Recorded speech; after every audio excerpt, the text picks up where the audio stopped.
Welcome to The Drive with your automotive experts and hosts, Lauren Fix and Karl Brauer. Each week we deliver the latest breaking news, vehicle reviews, and inside look at what's happening in the automotive world. Buckle up. It's time to hit the road with The Drive. Welcome to The Drive with Lauren and Karl. I'm Lauren Fix. And I'm Karl. And we talk about cars. We talk about things that impact you every day because a car is an important part of everything we do. Yeah, it's exactly. And what's great for this show is that normally we're scattered across the country where we each live 3,000 miles apart, but sometimes we're together, as in right now. We're both at the Kia Design Center here in Irvine, California. This is actually only about 25 minutes from my house. Yeah. A little longer trip for you. Yeah, like a 7-hour flight. I live in Buffalo, New York. But we're here to see something very special and to give you an insider's sneak peek of the 2027 Kia Telluride. Kind of an important vehicle, Lauren. We were actually talking to some of the Kia folks, and they admitted that they knew the Telluride looked good. They thought it would sell pretty well. You know, three-row SUVs, they do okay.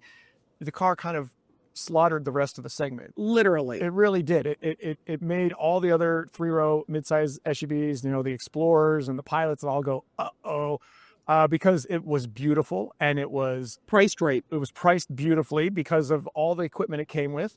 And people just, they called them the Kia Telluride. The dealers called it that. Yeah, they couldn't even keep them on stock. They were showing up in trucks and people were buying them before they could get unloaded. So this is a very important redesign because that car came out in 2019 and it doubled its sales. First year, 60,000. By 2025, this year, they're going to hit 120,000. That's a lot. They've doubled sales in 5 years on that car, and it's not showing any sign of slowing down. But you've got a redesign. Tricky. Don't fix what ain't broke, right? So what do you do when you got a redesign? You have to upgrade. But you can't just keep running the same thing. Right. Or you're going to, so it's like, you don't want to fall behind, but you don't want to kill the goose laying the golden eggs. How many more cliches can I use? Anyway, you're using them all. I use them all. So he'll be here all week, tip the waitresses. Right. So we thought, well, let's come out and check out this car. Kia was nice enough to let us into their design studio as part of their headquarters here in Irvine. And this has never happened before. They've never let auto journalists, or I don't think any journalists, into the design center. And so we had to take advantage of this opportunity. Plus, we get to do the show together, which is a nice change versus cross country. And we get to show you a sneak peek inside of the vehicle, both inside and out. We don't have pricing yet. I know you're going to ask, but that'll be coming soon. The LA Auto Show, which we'll be covering also, coming up in the very near future. And that's where this car will make its official debut and likely all the information that we don't yet have, pricing, horsepower, fuel. Different engines. Yeah. There's going to be hybrids and all that for this. All of that will be released for the LA Auto Show. But until then, we can show you how it looks, which we're going to. And more importantly, we can talk to the designer who redesigned it and had to thread that needle between don't alienate the customers who all love this and don't keep producing the same thing and fall behind the competition. Right, and then don't give up some cool features. Like one of the things that I think sold the Telluride in its sister car, which is the Hyundai Palisade, are those blind spot cameras. Yes. And people that have never seen that before get in these big three-row SUVs and they're like, what? I put on a turn signal and there's a crystal clear camera seeing the whole side. And we've all done this at some point in our life. Yeah. You put on your turn signal and there's somebody there and you're like, I never saw them. Yeah. I mean, no matter how much you pay attention. And they have a lot of neat things like the car in front of you has moved and all these little safety features that have always been standard will remain standard, plus new technology inside. And I love the new exterior interior colors. Yeah. We can't show them to you here, but we will be able to show them to you very soon because, of course, we'll be test driving this vehicle in the very near future. Yeah, and if you're watching this on YouTube, we can certainly show you stills of both the interior and exterior, both the design of the outside, which looks really great with these smooth door handles and all this other cool stuff that does. It really looks good. And then the interior, we'll show you some of these rich colors, the maroon and some of these other cool. Blackberry. Yes, blackberry. That's what it is. It's really cool. I mean, how often do you see like a purpley blue interior? We're also used to, it's black. Yeah. It's tan. Black or tan interior. Yeah. Woo-hoo, how creative. Yeah. So, that's what we're going to jump into it. But coming up next, right after this break, is the actual interview with Tom Kearns, head of design for Kia of America, and what he did to make this car look as good as it looks. We'll be right back with The Drive with Lauren and Karl. Hi, we're back with The Drive with Lauren and Karl, and an extra special guest for this segment, which is brought to you by IC Cars. That's the #1 online internet search engine for car listings, but also a lot of data around what's going on in the industry and how to use it as a consumer to make the right car buying decision. All right. Speaking of new cars and exciting cars that are coming down the pike, you might notice behind me is the new Kia Telluride. And this is a massively important vehicle for the brand because it's been so popular and successful. But even more exciting is that its designer is sitting right next to us here, Tom Kearns, and he's going to talk to us about the philosophy behind what went into this beautiful new version of this very important vehicle. Tom, it's good to see you. Thank you for coming on the show. My pleasure. Good to be here. So tell us about the 2027 Kia Telluride. This is a departure, but you didn't go too far. And you were telling us in the presentation the mindset, which I think is 100% I love those 4 points. Yeah. So, when we designed the current Telluride, it was like a blank sheet of paper, and we can almost just use our gut instinct and do what we wanted. Right. But since that vehicle has been so successful and meant so much to so many people, now just redesigning it's a daunting task because you got to make everybody happy. you don't want to screw it up. Right. You don't want to fix what isn't broken. Absolutely. So it was a big challenge for us. Okay. So it's funny, the dealers call it the Telluride. I'm sure you know that, which means the moment they hit the lock, they're sold. That's not a bad thing. Not a bad thing, yeah. So tell us, you said you wanted to make it bold.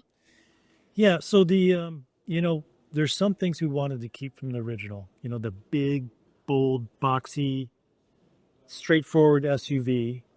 And I think the original Telluride had a sophistication about it, a design restraint, which I think sort of elevated the perception of quality. And so those things we wanted to keep. Sure. Obviously. You did that. Yeah, I hope so. Yeah, I hope so. And, but, you can't rest on your laurels. True. And you can't play it safe. So we had to inject it with a little bit new feeling, which was inspired by our Opposites United design language. Right. And I know you were saying things like, you've got to trust your gut, but you've also got to do things that make you a little nervous, And it's the balance of that I think defines great car design, right? It's like you said, you can't just keep doing the same thing, but you can't veer so far that you lose your fan base. Yeah, look, there's the competition is fierce. We're in a super competitive industry. You can't play it safe. So we've got to push forward, and part of our job is predicting the future. Mm-hmm. And so some of that, it's inherently going to make you, or at least me, feel a little bit uncomfortable. But I think it's needed. It's needed. So let's talk about some of the specific elements on the vehicle and all. Like I think you said maybe one of the things that you felt was a little more potentially controversial, but you wanted to go with it, was the notch above the wheel well, at the kind of 12 o'clock position on the wheel well. Yeah, that in combination with these, what we're calling diamond shapes that are above each wheel, they're kind of angular, and then they angle down towards that little detail that you were talking about. Sure. This is something that I've never seen it before, I haven't either. Right. So anytime you do something that, is kind of new and innovative, it's a little bit of a roll of dice. Exactly. Well, the Telluride itself was new and innovative when you brought it to the market. I mean, people didn't know what it was, but boy, the competition certainly woke up and saw that. They did, yeah. It's been, the vehicle has been wildly successful for us, and with this new one, we hope to keep that going. Yeah, I remember, and it's funny because you said that you thought that the original Telluride, had this kind of class about it. It undeniably did, and I think that, I don't know how intentional it was, but it certainly worked. It added that to the brand. It injected a new level of class and respect and awareness to the brand Kia. Yeah, it was very much intentional. Okay. I feel like a good product has got to have, it's almost like a tailored suit. It's got to fit just right. Sometimes it's not some obnoxious thing, but a nice tailored suit or a woman's black dress that has the right fit. It's It elevates things. Yeah, it's elevated. And so hopefully we captured a little bit of that with this new Telluride as well. What would you say was the moment where you kind of knew that you guys were done? Like, was there this moment where you're like, okay, we've got this thing, we've crystallized it? Yeah, I think in the clay model development, it was in full size. We had done some smaller versions, but once it got into full size and the body side started coming together, and we stood back and we saw the new interpretation of the taillights and the flush door handles, and right then I kind of had a feeling like, You knew. Okay, I think we got this. yeah, this is going to be good. So this is longer. It's wider. No, it's longer. It's got a longer wheelbase. And you have the new X Pro off-road. Yes, we do. Yeah. And it's supposed to be more capable than ever. More capable, even higher ground clearance than the previous X Pro, Okay. with 18-inch wheels and bigger OD tire with a knobby pattern on it. So Yeah.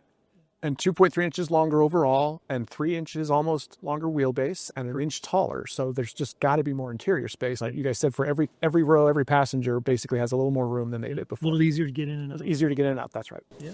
That's great. Well, they'll be at the dealers soon, hopefully, maybe into 26. But once they get to the dealer, you got to check it out in person, because there's not just the X Pro, but there's obviously other trims and some amazing and impressive interior and exterior colors, which I really like. Yeah. All right. Well, this has been great, Tom. We really appreciate your time and talking to us. Design is such an important part in any car company, and I think it's played a critical role in the success of Kia. I just feel like it's really contributed to what Kia's done. So kudos to you and the work, and especially on this one. It looks great, like so many of the Kias before it. Well done. Yeah, you'll be seeing them in the dealer. You can also check out our YouTube channel, The Drive Car Show, and you'll be able to see some pictures of it. And of course, we'll have some on our social media, and we'll be back right after this break.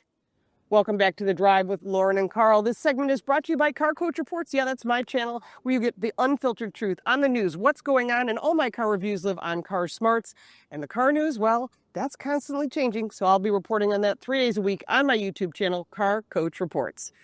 Okay, that was a great interview with Tom. Yeah, he's a great guy. He clearly is passionate about his role to be a designer and what he was able to do with the Kia Telluride, and trying to make sure he pays proper homage to what that car already has done for the brand, but still elevate the brand further. I think he's done a good job. And I love just the details where they didn't go too far, because it's easy to go too far. Yes. It kind of looks on the back to me like a Range Rover. I was going to say, there's absolutely... I saw that Range Rover in the back, that smooth lines, the smooth taillights, it's sort of like parentheses. Yes. Sort of around the tailgate. And I thought, interesting. Not the front, but the rear looks very Range Rover. Well, you're 100% right, Lauren, and just the cohesiveness. Like everything just feels so buttoned up. You've got those integrated taillights, and then the rear quarter panels kind of stretch out over the shape of the taillights. So it's neat how they all flow together, and then it all comes together as you wrap around where the tailgate is. It's a very tight... And the front is very Telluride. Yeah, and that's the thing, is there nobody who loves the Telluride is going to be confused of what this one is. Right, especially with the amber headlights. Yeah. So we were talking to some other people that were here, because there's a lot of journalists from around the country, and we were having this interesting conversation about people buying cars. Now, we've covered in the past people using AI, but a lot of people are so comfortable with like Amazon. I need something, I'm just going to go on Amazon and order it. Yeah. And last year, Hyundai, which is the sister company of this, because Hyundai Group owns Hyundai, Kia, Genesis. You may not know that, but they're all sort of related. Just in the U.S., they don't do that. Right. And they were selling cars on Amazon, and I thought, an interesting concept to buy a car that way. Yeah, and it's so Hyundai, right? Hyundai loves to be very cutting edge. They love to feel like they're blazing a new trail, being innovative. So it shouldn't have surprised anyone. It didn't really surprise me that it was Hyundai, the brand, that first started trying to sell cars through Amazon. Yeah, and the thing is, it's not like you just order it like you're ordering, a shirt or something. Right, shoes, yeah. Right. So you order it, there's a dealer within your geolocated area, they would know what the inventory is, and then you would go pick it up, or you'd make a relationship with the dealer and figure out the financing and so forth. But they were doing that with corporate offices, which kind of ticked off some of the dealers. But now that's all changed. Yeah, I mean, something you have to realize, if you didn't already know, the dealers have just a tiny teensy bit of political power in this country. Yeah. And as a result, among other things, they're not going to be cut out of any car deals, especially new car deals. If it's a new car deal, the franchise dealers that own the rights to sell whatever brand the car is are going to want their piece of the pie, and they're going to have legal grounds to get it with all the way the laws are written. Franchise laws, yeah. Franchise law. So with that switch from talking to the manufacturers to talking directly to the dealers, it's making everything much simpler. But like you were saying, now it means you can buy almost any brand. Instead of trying to figure out things to do with just Hyundai, who's talking to Hyundai, now they go to AutoNation, who has like every brand. Or used cars even. And used cars too. And now they've got all the brands available through Amazon that you can buy. So that's a big change. That's what we're looking at and I remember, 20 years ago when I was at Edmunds, which was a big deal then just because there was like online invoice information. That was the big news in 2000. Now it's 25 years later. And I remember people started thinking, how long before people don't just look up cars and price cars, but buy cars completely digitally? And I used to work at Cox Automotive and Kelly Blue Book, and they were trying to do that. They were trying to integrate a full digital experience, but It's difficult. I'll just give out a little secret that's not really a secret, okay? All these online sellers that make money off of dealer leads, they're petrified of Amazon Freaking out. getting into the car world, as they should be. Because as soon as Amazon has the ability to essentially one-click buy a car through them, that hurts everybody. All those Cars.com, all those of them. other online retailers are in trouble. And they know it. So we're not there yet. Also the websites. I mean, like Cars.com, Kelly Blue Book, all of them, what they do is you show interest in a car. You look up a review, look up Carl's review, whatever it might be, and they go, oh, you're interested in this, and then they send you a lead, and then that lead gets paid out to the dealer, or they pay in for the lead, and then that money goes to that company. Right. But if you take that away, completely take that away, and you now go, I'm thinking about a brand new Jeep, you can go on Amazon and find that Jeep and cuts them out completely, and who gets the money? Amazon. Amazon does. I have no reason to go to any of these well-known automotive brand websites because I go to Amazon and buy the car. All the outlets, which is a lot of them. Yeah. And they're all hurting as it is. I mean, there's some that are going out of business. And the AI thing where now you don't have to look up a website anymore. You just search for a term and the AI answers there. So it's great for the efficiency of the internet. But of course, bad for us. Why do I go all the way to Edmunds to read about this car or know what the engine is when the engine size is shown right there on the search results? Right. So Gemini or no matter what browser you're using, there's an AI component. Yeah. And you could say, I want to know what the new 2027 Kia Telluride is like, and it'll give you a summary. Could be Carl's work, could be my work, could be anybody's work, could be the manufacturer's work, and you then no longer click on that website. Right. You're getting your information right there. So who gets to basically own that is the AI. Yeah. And so that'll put a lot of people out of jobs, is what I'm thinking. Well, that's why we had that earlier discussion in one of our previous episodes about the future of automotive journalism. And the truth is that it's really tough because there's a lot of websites that are not getting the traffic and visits they used to get. But again, now we're talking about Amazon doing car selling, and now you're not going to get visits to those sites even to look at the car listings and then send the dealer lead to Kelly because you used Kelly to go to the dealer. Right. The impact is great. If you want to learn more about, we were talking about other journalists. We talked to Mike Harley on episode 2. You can check out all of our episodes on YouTube, The Drive Car Show. And we're also on social media on Facebook and Twitter. I think we're going to pop this into neutral right now. We're going to come back and we're going to talk to a good friend of ours who works at Kia, but he's a real car guy, and you're going to love this interview. Yeah, we'll be right back. All right, welcome back to The Drive. We've got an exciting segment to start on now because we've got a special guest, James Bell. Yes, he's the special guest.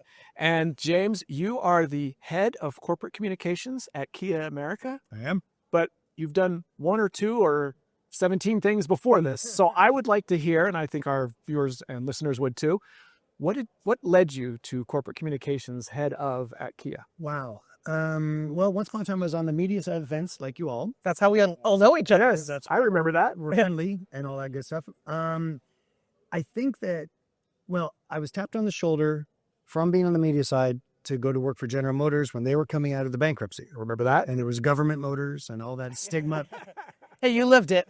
You got to be right in the middle of that. And and if you remember back, the Obama administration brought in a guy named Ed Whitaker from AT&T. He brought his own head of communications, Bing Dong, I'm sure you guys remember Seldon. Yep. And he's kind of looked around the building and said, GM doesn't have a person that kind of acts like a intermediary between the consumers and the industry. Yep. And in this case, General Motors. Why the telecommunications world has that? Why doesn't the car industry? And they said, yeah, we don't. And he said, well, let's find somebody. Okay. And they found me. And where were you at the time? I was at Kelly Blue Book then. That's what I thought. Okay. And you were living in California? California, yes. So I had an office in well, I jumped ahead here a little bit, but yes, I got the job. And the job was to basically get people inspired and interested in General Motors cars again, because there was a huge, social, political, any kind of stigma you want to call it at that time. Because there was some financial help that came from the government. That's right. Right. So so for me to leave the media side to do that was an interesting challenge. I bet. I'm sure. And I was actually just thinking about this the other day that and I think it kind of does a parallel with how my career has gone. I like the things that are not been really, that it's kind of a green field to figure out. Right. Blue sky. It's up to you to kind of figure out and define. Craft your own path. When I joined General Motors, they said, we know we want to get better at this. We want to get out of that shadow from Government Motors. What do you think? Which James, I love the idea when some customer said, "This is my end goal. I want you to figure out how to get me there." And I guess I did that because about 5 years later, they said, "Hey, you've done a great job of that." And then likely, or I should say, in a good way, that was around the time that Kia gave me a call. And I saw that to be a very similar kind of blue sky, green field, whatever you want to call it, opportunity again. And so, long way of answering your question, I think I got into the communication side and the PR side because I used to be like you, both fine fellows and ladies, and I know good PR because I took it. Right, you experienced it. I know good PR, and we know bad too. And we know bad. You've seen some bad over the years. Yeah. And I think, when I joined this company, there was a whole level of finding respect for what you guys need to get your job done. Right. That they didn't really have their hands on me. Yeah. So, so the opportunity here, they told me what they wanted to do with the Kia brand. They said, can you help us figure it out? So kind of to your point. I love that kind of a career challenge. And I've had some of that too. Like when I got to Edmunds, there were only 33 people and the editorial department was very embryonic, I'll say. And it was a good word. It actually works model. And it was very fun to help define what became the Edmunds editorial team. So, I always, and then the same thing, Super Street Magazine didn't exist. I was there at the first issue when we did it, and 96. And it was very bizarre 5 years later to be in a movie theater watching Fast and Furious, because at one point in time I was calling my relatives in Denver saying, I work for a magazine called Super Street. What do they cover? Oh, like modified Civics and Integras and Eclipses. People are modifying Civics? Yes, they are modifying Civics. All world caught up. And then all of a sudden it's the biggest franchise apparently in film history and stuff. So I think we're on episode 99. It's amazing. Fast and Furious 99. Make sure to come to your theater, please. And we're in space now, by the way. We're going into space. Space isn't what it is. There's so much CGI in that anyhow. But so you were also previous to this, you worked for a company called IntelliChoice, and that's when I think we first crossed paths. Yes. In fact, at some on an auto show floor at 4 a.m. during satellite media tours. We both done those, and we used to leave little notes on each other's car. Yes. And we were at the LA Auto Show. And, I did a little note, see you on the floor, and I'm like, oh my gosh, because no one else was there at 4 a.m. Other than me doing news and you doing IntelliChoice. Yeah. So IntelliChoice was a really interesting way to get into the media space because I didn't really have to write reviews. I just had to know what was going on and then kind of draw that into the whole idea of cost of ownership, which was not very sexy. No, right. But it's important information. Right. It's a good groundwork thing. And I learned, and the IntelliChoice people were fantastic, taught me all about it. And so I just kind of went about trying to romance it a little bit and connect it to the real sheet metal. We're going to talk about insurance price and fuel price, but let's talk about what you're going to get for those prices. So I tried to connect it back to the cars. The automakers enjoyed that. They saw what we're doing, and so it just kind of lit up from there. And then it was IntelliChoice to KBB? Then to KBB. Yep. Yeah. Wow. You've worked everywhere. Yeah. I feel like wow, we're in Europe. The company RL Polk? Yes. Yeah, that does all the registration analysis. Now it's IHS Market or right. They sent me to work in Europe for a couple of years. Where's in Europe? I was based in England, in the north of England. Wow. And my job was to help bring what they Polk does with DMV information to the European market. Well, you got to drive on the wrong side of the road too. Yeah. Like side story here. I had a Lexus IS200 as my company car. Oh, cool. 2-liter inline six with a 6-speed manual. Oh, wow. Of course, I'm on the wrong side of the coast. We had the left. If I now would mess with my friends, they come over to visit, and I go, wow, how did you learn how to do this with your left hand? I said, well, no, that's not that. It's the fact that the accelerator and the brake and the clutch are in this. And I would just watch their heads go like, you know that. No. And it's not true. That's in the same way. That is a good way to mess with people. That would break your brain if it was. And those teeny little narrow roads. Yes. Crazy, the B roads. But you had a great car for it. A relatively small, nimble car, and one that we never, had here. I guess we had the 300 version. Where you say a version. Yeah, just this, little 2-liter inline six. What a funny little motor it was. And it was a screamer. It was fun. And what a great in England, that would have been plenty of car. Yes, it was. Yes. And it would fit down those little roads. So that's the important thing. Yep. Well, this is good. This is very fun stuff to talk about, James. Let's do some more. We're going to take a quick break here and pay some bills, but let's jump into some personal cars. You've talked about some cars you've done and work you've done professionally. Let's talk about some personal cars because you're kind of a car guy too. Yeah. Pleasure. All right, we'll be right back with The Drive. Welcome back to The Drive. I'm Lauren, and this is Carl, and our special guest, James Bell. Ma'am. And this segment is brought to you by Classic Tube, pre-bent brake, fuel, and transmission lines for your collector car. You can get them in stainless steel, or if you're working on a project, make sure to give them a call, classictube.com, and they'll be sure to show you what bent on perfection means. Okay. So Very good. thank you. Considering, yeah, She just makes that up. She's sort of familiar. I pull a rabbit out of my head every day. Tell us about the car you're working on. So I ran into you at Pebble Beach Yes. during Monterey Car Week. It Yes. was a ton of fun. Yes. And you had a very different car, and it wasn't a Kia. It was not a Kia. No, it's a certain German car company, Volkswagen. My father, let me back up. My mother, before I was born, had a 64.5 Mustang. Nice. Cool. It was, well, I think it's inappropriate to say, but he's the secretary's version. No, that's what they used to call it. That's what it was called. Six-cylinder. That's what. Inline six, yes. Okay, so I just want to make sure I'm not getting And if it was 64 and a half, it would be a D code for those car junkies. Ladies and gentlemen, she knows this. Yeah. So yeah, my mom had that, and apparently she was a real lead foot, which, if you know my mother now, ain't doing that. And so they're starting to talk about maybe having a family. So my dad said, there's these Volkswagen Bus things, which is not fast. No, he felt like it would totally Slow things down a little. Yeah. So he got her permission to go to trade in and get a Volkswagen. The deal was that he was only allowed to get the very base model.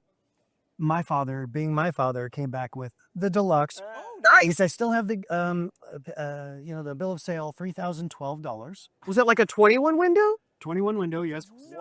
Floating roof. This was a ton of money. No. My wife wanted me to put on the license plate frame, daughter's tuition.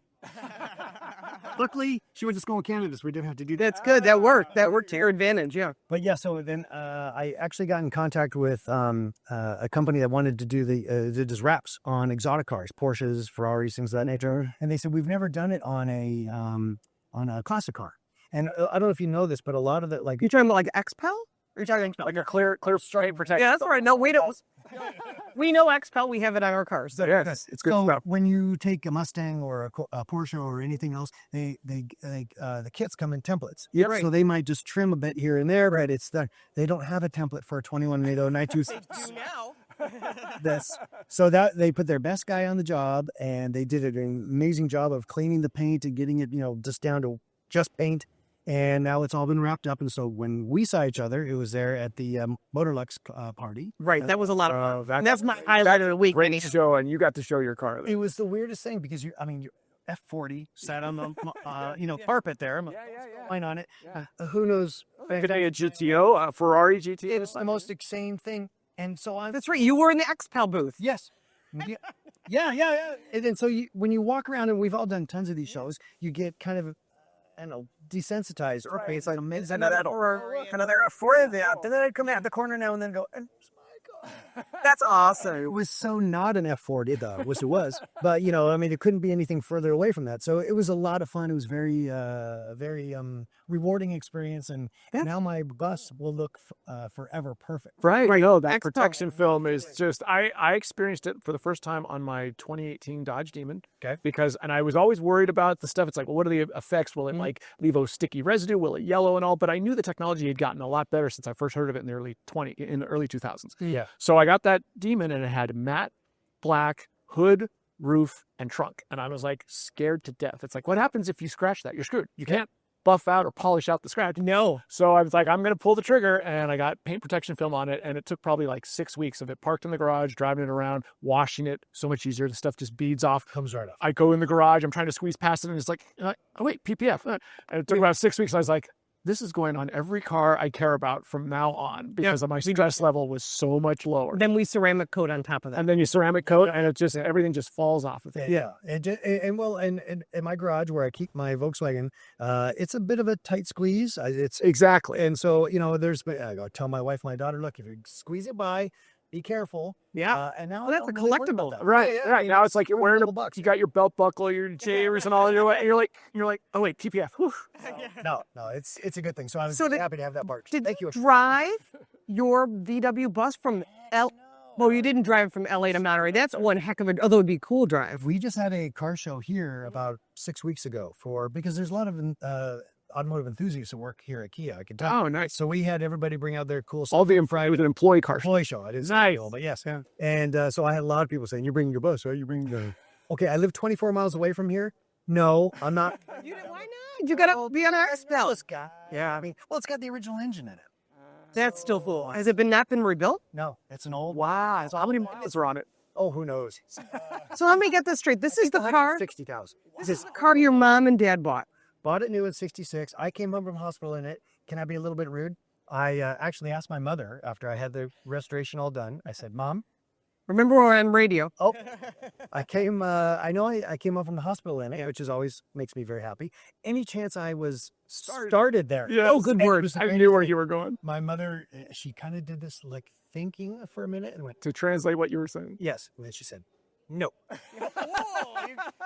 That's an answer from a mom who's not going to tell you the truth. This is the creepy part of me. I thought it was kind of funny that she had to think about it. Yes, exactly. She was trying to think, do I tell him the truth or not? Because then he goes That's right not the there. easiest question to ask your mom. So Right. So, No, but you figured out a way to do it. Volkswagen again paves the way. that's cool. What color is it? The official color is Titian red, which is kind of like really great photos. kind of thing. Well, we will grab a photo. I'm sure you've got one or two. But And we will put them in so that people who watch this on the YouTube thing will be seeing it right And if, now. if But, you're watching, then you get to see it. And if you're listening, go to our YouTube channel, which is the Drive Car Show, and you will be able to see James's car. red 21 window VW bus. It's cool. Original family owned. that's right. That's unusual. Do you have a new one also? Not yet. Are you ordering a new one? Well, they don't make it in Titian red and beige gray. Oh, we know people though. Well, So do you're saying you know people. yeah, well- you could have it XPEL wrapped in the color you want. the plan is because they make an all black one and an all white one, which apparently they can't move very well.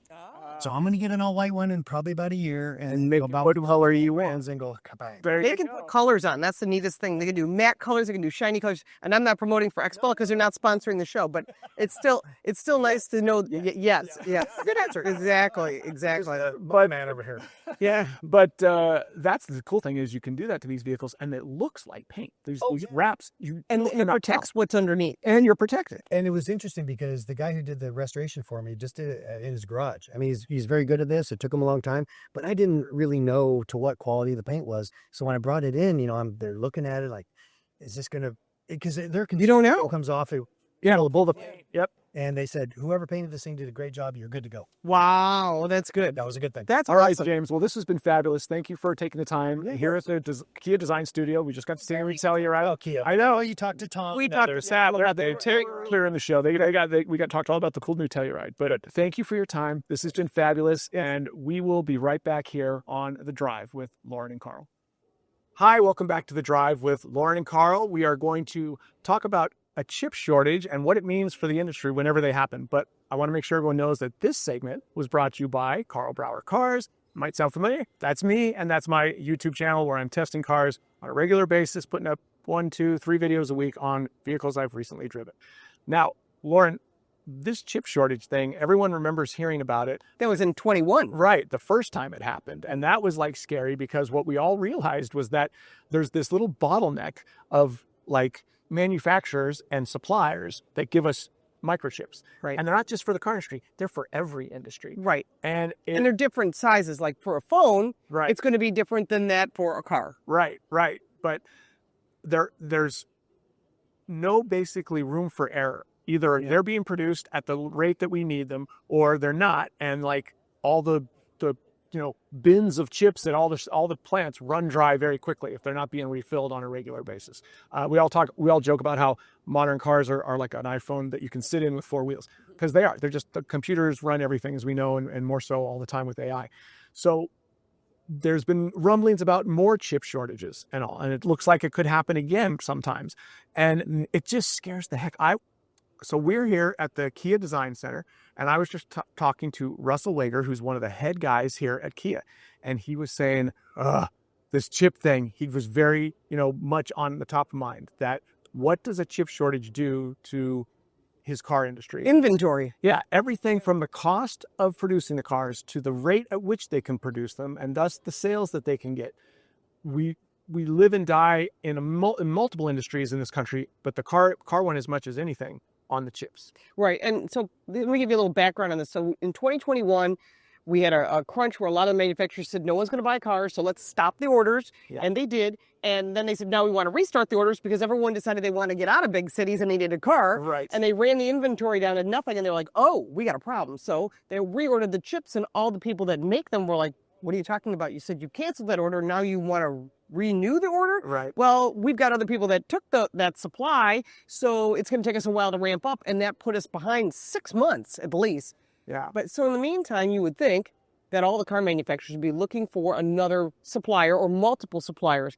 But that didn't work that way, because what happens is when you use something called a legacy chip, it takes a while for them to start a company. So if Carl and I said, we're going to start our own chip company. Yeah, there's money to be made. Look, Right, there's a yeah. shortage. Let's make chips and we'll make money. We'd probably need 3 years to build a factory with permits, and even if we had the cash right here on the table in front of us, but then you still got to get the materials, get the people, build the product, and deliver, and you're probably another 3 years out. So that would bring us to 2027, and we're now in 2025. So what's happened in the meantime is anyone that made these chips, who were able to make these chips, was making big money, lots of profits. So there's a company called Nexperian. It's a Dutch company. They started building, made a lot of money. They were bought out by a Chinese company. And then what happened is, this is the problem. China says, we're going to take all these chips and bring that company back to China. But there's a tariff situation going on. And they said, well, wait a minute, you can't take our Dutch company and move it to China. And they said, we sure can. We own it. Why can't we take it to China? And of course, the Dutch were like, well, it's physically here. We'll just take possession of the plant and everything in it, which seems like a real, final move. It's a bad political move. Yeah, because what happened? What happened is they said, fine, then we just won't send any chips to you. And so they can deny anybody getting these chips. And they didn't just deny a Dutch company, they denied all their customers, which is the Germans, the Koreans, the Japanese, and the Americans. And again, they were producing the chips at this thing. So it's not that they don't send the chips, they just send the raw materials. Right. China's got all the raw materials that this Dutch company factory was producing. Then they buy the Dutch factory. So it's really a Chinese factory. And they own it. In the Netherlands. And then the Dutch government says, well, wait, now there's going to be a big tariff issue if it's a Chinese-owned company. So we're just going to retake possession. And it became a big mess. But it's still in the mix. It's going to be a long time unfolding. Yeah, they're trying to figure out what to do. But the bottom line, but who's going to supply chips? One plant like that, one plant that's responsible for a huge percentage of the chips in the auto industry, both Europe and US, starts to not have chip supply and production, and all of a sudden, boom. Everyone who's used to producing cars at a given rate with a certain amount of chips in each car can't do it anymore. And it's a nightmare. It's a huge problem. And so I want you to be aware that if you're looking at buying a new car and you're waiting for that 26 or 27 like we were talking about, those could be delayed. We don't know how that's going to unfold. We do know that all the Japanese manufacturers are aware of it. We know that the Germans are very, very concerned, and we'll keep you posted on our show. So make sure that you're listening to The Drive, because we're your trusted source for the latest car news, expert reviews, and of course, real insight on what's going on in the automotive world, and some great guests. No, it's a great show. Thank you for joining us, and we'll see you next time on The Drive. And don't forget that if you missed an episode and you want to hear what we had to say, you can go to our YouTube channel, The Drive with Lauren and Karl. We're also on Facebook as well as on X. You can put your questions in there if you have any ideas for guests or any subjects. And The Drive with Lauren and Karl will be back next week. And until next time, stay safe, enjoy the ride, and we'll see you right back here on The Drive. You've been listening to The Drive, your trusted source for the latest car news, expert reviews, and real insights into the automotive world. Thanks for riding along with us today. You can check out the entire archive of every episode on our YouTube channel, The Drive with Lauren and Karl. Be sure to subscribe so you never miss an episode, and join the conversation by leaving your comments. We love hearing from you. Until next time, stay safe, enjoy the ride, and we'll see you right back here on The Drive.